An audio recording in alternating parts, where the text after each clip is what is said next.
BJP ನಂಬಿಕೆ ದ್ರೋಹಕ್ಕೆ ಜನ ತಕ್ಕ ಪಾಠ. ನನ್ನ ಪ್ರಧಾನಿ ಮಾಡ್ತೀವಿ ಅಂದ್ರೂ ಬಿಜೆಪಿ ಕಡೆ ಹೋಗಲ್ಲ. ಕಾಂಗ್ರೆಸ್ ಪರ ಸಿಎಂ ಸಿದ್ದು ಸಿಡಿಲಬ್ಬರದ ಪ್ರಚಾರ. ಬಿಜೆಪಿ ನಂಬಿಕೆ ದ್ರೋಹಕ್ಕೆ ಜನ ತಕ್ಕ ಪಾಠ ಕಲಿಸ್ತಾರ. 2023ರ ಕರ್ನಾಟಕ ವಿಧಾನಸಭಾ ಚುನಾವಣೆಯಂತೆಯೇ ಲೋಕಸಭಾ ಚುನಾವಣೆಯಲ್ಲೂ ಬಿಜೆಪಿಗೆ ರಾಜ್ಯದ ಜನ ಮುಟ್ಟಿ ನೋಡಿಕೊಳ್ಳುವ ತಿರುಗೇಟನ್ನ ಕೊಡ್ತಾರ. ನನ್ನ ಪ್ರಧಾನಿ ಮಾಡ್ತೀನಿ ಅಂದ್ರೂ ಬಿಜೆಪಿ ಕಡೆ ಹೋಗಲ್ಲ ಅಂತ ಹೇಳಿದ್ದಕ್ಕೆ ಸಿಎಂ ಸಿದ್ದರಾಮಯ್ಯನವರ ಸಿಡಿಲಬ್ಬರದ ಪ್ರಚಾರ ಹೇಗಿದೆ ಗೊತ್ತಾ? ಅದನ್ನ ಡೀಟೇಲ್ ಆಗಿ ತೋರಿಸ್ತೀವಿ. ಆದ್ರೆ ಅದಕ್ಕಿಂತ ಮೊದಲು ನಮ್ಮ ಚಾನಲ್ ಅನ್ನು ಸಬ್ಸ್ಕ್ರೈಬ್ ಮಾಡ್ಕೊಳ್ಳಿ. ಹಾಗೇನೇ ಪಕ್ಕದಲ್ಲಿರೋ ಬೆಲ್ ಬಟನ್ ಅನ್ನು ಪ್ರೆಸ್ ಮಾಡಿ. ಮೈಸೂರು ಕೊಡಗು ಲೋಕಸಭಾ ಕ್ಷೇತ್ರ ಗೆಲ್ಲೋದನ್ನ ಸಿಎಂ ಸಿದ್ದರಾಮಯ್ಯ ತೀರಾ ಪ್ರತಿಷ್ಠೆಯಾಗಿ ತಗೊಂಡಿದ್ದಾರೆ. ಹೀಗಾಗಿ ಕಾಂಗ್ರೆಸ್ ಅಭ್ಯರ್ಥಿ ಎಂ ಲಕ್ಷ್ಮಣ್ ಪರ ಸಿದ್ದರಾಮಯ್ಯ ಸಿಡಿಲಬ್ಬರದ ಪ್ರಚಾರ ನಡೆಸುತ್ತಿದ್ದಾರೆ. ಈ ಲೋಕಸಭಾ ಚುನಾವಣೆಯನ್ನು ಸವಾಲಾಗಿ ಸ್ವೀಕರಿಸಿ ಬಿಜೆಪಿ ಮಾಡಿರುವ ನಂಬಿಕೆ ದ್ರೋಹಕ್ಕೆ ಜನದ್ರೋಹಕ್ಕೆ ಪಾಠ ಕಲಿಸಿ ಅಂತೇಳಿ ಸಿಎಂ ಸಿದ್ದರಾಮಯ್ಯ ಮತದಾರರಿಗೆ ಕರೆ ನೀಡಿದ್ದಾರೆ. ಜನರನ್ನ ಕೇವಲ ಭಾವನಾತ್ಮಕವಾಗಿ ಕೆರಳಿಸಿ ಅವರ ಬದುಕಿಗೆ ಬೆಂಕಿ ಇಡುವ ಕೆಲಸವನ್ನ ನಾವು ಮಾಡೋದಿಲ್ಲ. ನಾವು ಜನರ ಭಾವನೆಗಳನ್ನ ಕೆರಳಿಸೋದಿಲ್ಲ. ಬದಲಿಗೆ ಭಾವನೆಗಳನ್ನ ಗೌರವಿಸುತ್ತಲೇ ಜನರ ಬದುಕನ್ನ ಸುಧಾರಿಸಲು ಕಾರ್ಯಕ್ರಮ ರೂಪಿಸುತ್ತೇವೆ. ಜನರಿಗೆ ಬದುಕು ಮುಖ್ಯ.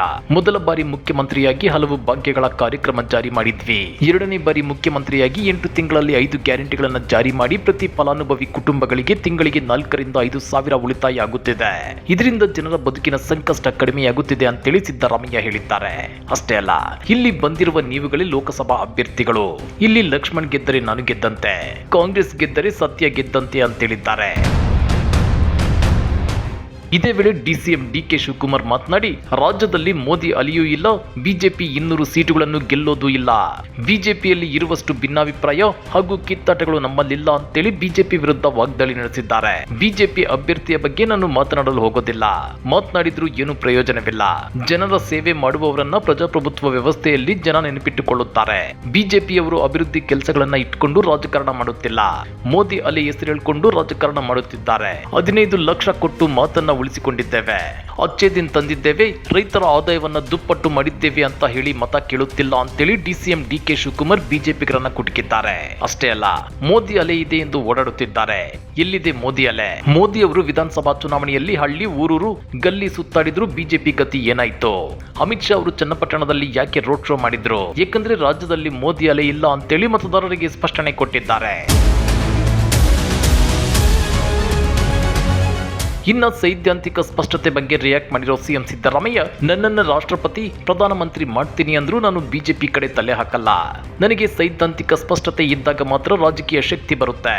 ಬಿಜೆಪಿ ಆರ್ಎಸ್ಎಸ್ ಕಡೆ ತಲೆ ಹಾಕಬೇಡಿ ಅಂತೇಳಿ ಮತದಾರರಲ್ಲಿ ಸಿದ್ದರಾಮಯ್ಯ ಮನವಿ ಮಾಡಿಕೊಂಡಿದ್ದಾರೆ. ಶೂದ್ರರಿಗೆ, ದಲಿತರಿಗೆ, ಮಹಿಳೆಯರಿಗೆ ಆರ್ಎಸ್ಎಸ್ ಗರ್ಭಗುಡಿಯೊಳಗೆ ಪ್ರವೇಶವನ್ನೇ ಕೊಡಲ್ಲ. ಮೋದಿ ಪ್ರಧಾನಿಯಾದ್ರೆ ದೇಶ ತೊರೆಯುತ್ತೇನೆ ಎಂದಿದ್ದ ದೇವೇಗೌಡರು ಈಗ ಮೋದಿಗೂ ತಮಗೂ ಅವಿನಾಭಾವ ಸಂಬಂಧ ಇದೆ ಎನ್ನುತ್ತಿದ್ದಾರೆ. ರಾಜಕಾರಣಿಯಾದವರಿಗೆ ಸೈದ್ಧಾಂತಿಕ ಸ್ಪಷ್ಟತೆ ಇರಬೇಕು ಅಂತೇಳಿ ಸಿದ್ದರಾಮಯ್ಯ ಕುಟುಕಿದ್ದಾರೆ. ಬಿಜೆಪಿ ಮತ್ತು ಆರ್ಎಸ್ಎಸ್ ಸಾಮಾಜಿಕ ನ್ಯಾಯದ ವಿರೋಧಿ. ಹೀಗಾಗಿ ಮೀಸಲಾತಿಯನ್ನ ಇಷ್ಟಪಡೋದಿಲ್ಲ. ಮೀಸಲಾತಿ ಅನ್ನೋದು ಭಿಕ್ಷೆಯಲ್ಲ, ಅದು ಶೋಷಿತ ಜನ ಸಮುದಾಯಗಳ ಹಕ್ಕು. ಎಲ್ಲಿಯವರೆಗೆ ಜಾತಿ ವ್ಯವಸ್ಥೆ ಇರುತ್ತದೆಯೋ ಅಲ್ಲಿಯವರೆಗೆ ಮೀಸಲಾತಿ ಇದ್ದೇ ಇರಬೇಕು. ಸ್ವಾತಂತ್ರ್ಯ ಪೂರ್ವದಲ್ಲಿ ಬ್ರಿಟಿಷರಿಗೂ ಮೊದಲು ಓದುವ ಹಕ್ಕು ನಮಗೆ ಅಂದ್ರೆ ಶೂದ್ರರಿಗೆ ಇತ್ತ, ಮಹಿಳೆಯರಿಗೆ ಇತ್ತ. ಪತಿ ಮೃತಪಟ್ಟ ತಕ್ಷಣ ಪತ್ನಿ ಕೂಡ ಬೆಂಕಿಗೆ ಆಹುತಿ ಆಗಬೇಕಿತ್ತು. ಇಂಥ ಮನುಸ್ಮೃತಿ ಪ್ರೇರಿತ ಅಮಾನವೀಯ ಪದ್ಧತಿ ರದ್ದಾಗಿದ್ದು ನಮ್ಮ ಸಂವಿಧಾನದಿಂದ. ಹೀಗಾಗಿ ಈ ಸಂವಿಧಾನ ಬದಲಾಯಿಸಿ ಮತ್ತೆ ಮನುಸ್ಮೃತಿ ತರಬೇಕು ಅನ್ನೋದು ಅವರ ಹುನ್ನಾರ. ಇದು ಸರಿಯಾಗಿ ಅರ್ಥ ಮಾಡಿಕೊಳ್ಳಿ ಅಂತೇಳಿ ಸಿಎಂ ಸಿದ್ದರಾಮಯ್ಯ ಕರೆ ನೀಡಿದ್ದಾರೆ. ಹಾಗಾದ್ರೆ ಸಿಎಂ ಸಿದ್ದರಾಮಯ್ಯ ಮತ್ತು ಡಿಸಿಎಂ ಡಿಕೆ ಶಿವಕುಮಾರ್ ಅವರು ಹೇಳಿರೋ ಈ ಮಾತುಗಳ ಬಗ್ಗೆ ನೀವೇನಂತೀರಾ? ಕಮೆಂಟ್ ಮಾಡಿ, ವಿಡಿಯೋ ಲೈಕ್ ಮಾಡಿ, ಶೇರ್ ಮಾಡಿ. ಇಂಥ ಮತ್ತಷ್ಟು ರೋಚಕ ರಾಜಕೀಯ ಸುದ್ದಿಗಳನ್ನ ಮಿಸ್ ಮಾಡದೆ ನೋಡಬೇಕು ಅಂದ್ರೆ ನಮ್ಮ ಯೂಟ್ಯೂಬ್ ಚಾನಲ್ ಅನ್ನ ಸಬ್ಸ್ಕ್ರೈಬ್ ಮಾಡ್ಕೊಳ್ಳಿ.